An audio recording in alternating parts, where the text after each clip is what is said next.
La parole est à notre collègue Loïc Hervé pour le groupe de l'Union centriste.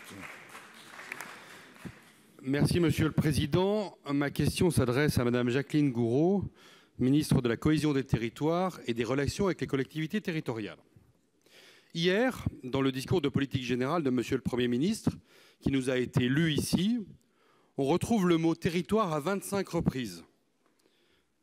Dans les mêmes phrases, on parle de confiance, on parle d'intelligence, on parle de proximité.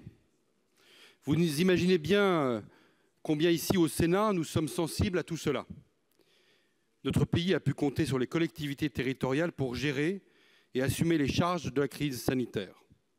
Notre pays aura besoin demain de ces mêmes collectivités pour panser les plaies et relancer la machine économique. Les conseils départementaux, avec leurs compétences sociales, ont été inventifs et ont essayé d'apporter une aide adaptée aux besoins les plus criants.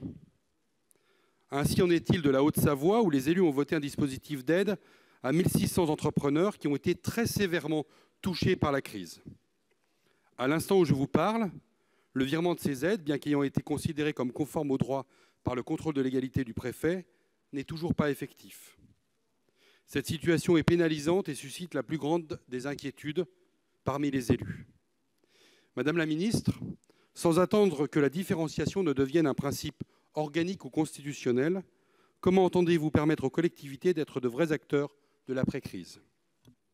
Pour vous répondre, la parole est à Madame Jacqueline Gourault, ministre de la Cohésion des Territoires, des Relations avec le Parlement. Cher Loïc Hervé, merci pour votre question. Je voudrais rappeler quelques éléments de contexte. Vous le savez, le département est compétent, comme vous l'avez rappelé vous-même, sur la politique sociale et d'autres choses, mais la politique sociale est le substrat, je dirais, fondamental de l'action des départements. Et vous connaissez mon attachement à ce que l'on respecte la loi dans la répartition des compétences. Et vous avez rappelé que le Conseil départemental de Haute-Savoie a adopté un règlement d'aide en faveur des travailleurs non salariés ne bénéficiant pas du chômage partiel. La délibération du département a été transmise au préfet ainsi qu'au directeur départemental des finances publiques pour qu'ils puissent en examiner la légalité. Vous savez que le contrôle des légalités, c'est aussi un service à rendre aux collectivités. Et ce contrôle s'est effectué en lien avec le président du conseil départemental qui a eu l'occasion de fournir toutes les informations utiles à l'examen.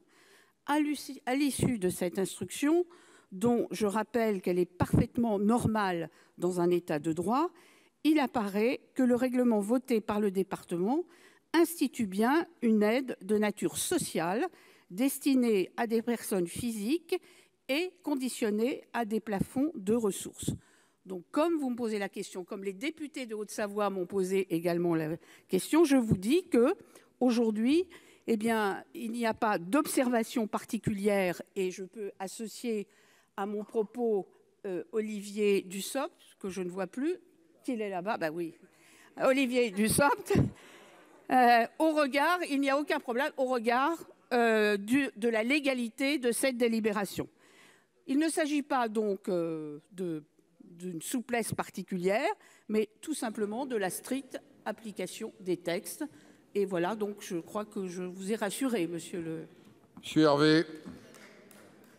Merci, Monsieur le Président. Un mot pour remercier la ministre de cette bonne nouvelle, pas seulement pour le Conseil départemental de la Haute-Savoie et ses élus, mais surtout pour ces travailleurs non salariés qui sont en règle générale des personnes qui ont de toutes petites entreprises et qui se trouvaient bien démunies avec la situation économique qu'est la nôtre.